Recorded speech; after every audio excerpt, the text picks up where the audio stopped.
ঘড়ির কাঁটায় ভোর 5টা, রাত পেরিয়ে নতুন ভোর। সোমবার সন্ধ্যে থেকে এসএসসি ভবনের বাইরে চাকরিহারা শিক্ষক শিক্ষিকাদের যে আন্দোলন শুরু হয়েছিল, সে আন্দোলন সন্ধ্যে গড়িয়ে রাত, রাত থেকে মাঝরাত পেরিয়ে সারা রাত পেরিয়ে ভোরের আলো ফুটছে। কিন্তু চাকরিহারা যে শিক্ষক শিক্ষিকা, তাদের আন্দোলন এসএসসি ভবনের বাইরে এখনো পর্যন্ত জারি রয়েছে। ক্যান্সারে নেই আর ভয়, NCRI এ হবে এর জয়। আপনাদের ভরসা নেতাজি সুভাষচন্দ্র বোস ক্যান্সার হসপিটাল।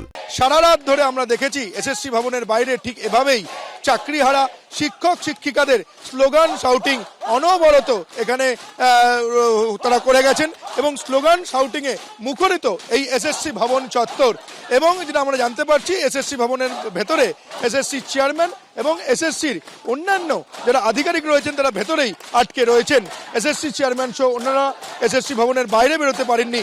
আর এসএসসি ভবনের ঠিক বাইরে যে রাস্তা, সেই রাস্তার ছবিটা যেটা দেখা যাচ্ছে, সারা রাত ধরে খোলা আকাশের নিচে এভাবেই চাকরিহারা শিক্ষক শিক্ষিকারা তারা আন্দোলন করে যাচ্ছেন এবং তারা বলছেন তারা তাদের সিদ্ধান্তে অনড়। যতক্ষণ পর্যন্ত না তাদের দাবি মানা হবে তারা এভাবেই আন্দোলন চালিয়ে যাবেন। তাদের যে দাবি রয়েছে, ওএমআর শিটের মিরর কপি প্রকাশ করতে হবে, যারা অযোগ্য তাদের টার্মিনেট করতে হবে এবং যোগ্যদের পূর্ণাঙ্গ তালিকা প্রকাশ করতে হবে।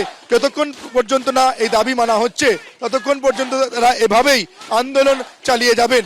এবং একটা অংশ যখন এখানে আন্দোলন চালাচ্ছেন চাকরিহারা শিক্ষক শিক্ষিকারা, আরও একটা অংশ আমরা দেখতে পাচ্ছি এসএসসি ভবনের ঠিক সামনে যে মেন রোড, যে রাস্তা, সেখানে একটা অংশ সারা রাত ধরে এই খোলা আকাশের নিচে তারা শুয়েছিলেন, তারা এখনো পর্যন্ত শুয়ে রয়েছেন। এই শিক্ষক শিক্ষিকা চাকরিহারা যাদের থাকার কথা স্কুলে, যাদের স্কুলে ভবিষ্যতের কারিগর গড়ার এই শিক্ষক শিক্ষিকারা, তারা খোলা আকাশের নিচে সারা রাত এভাবেই রাত কাটালেন।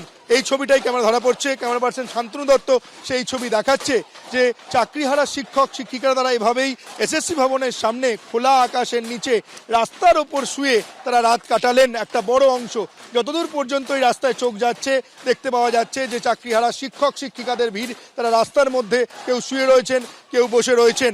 সারা রাত ধরে আমরা দেখেছি যে একই রকমভাবে যে আন্দোলন শুরু হয়েছিল সোমবার সন্ধ্যে থেকে, সারা রাত ধরে ভোরের আলো ফুটছে, একইভাবে সেই আন্দোলনের ঝাঁজ এখানে বর্তমান রয়েছে এসএসসি ভবনের সামনে।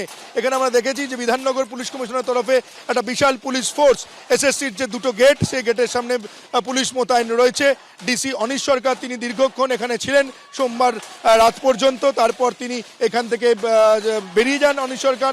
কিন্তু এই চাকরিহারা যারা শিক্ষক শিক্ষিকারা রয়েছেন তারা তাদের সিদ্ধান্তে অনড়। যতক্ষণ পর্যন্ত না যোগ্যদের তালিকা প্রকাশ করা হবে তারা এভাবেই আন্দোলনের রাস্তায় থাকবেন, 1 ইঞ্চি জমি ছাড়বেন না।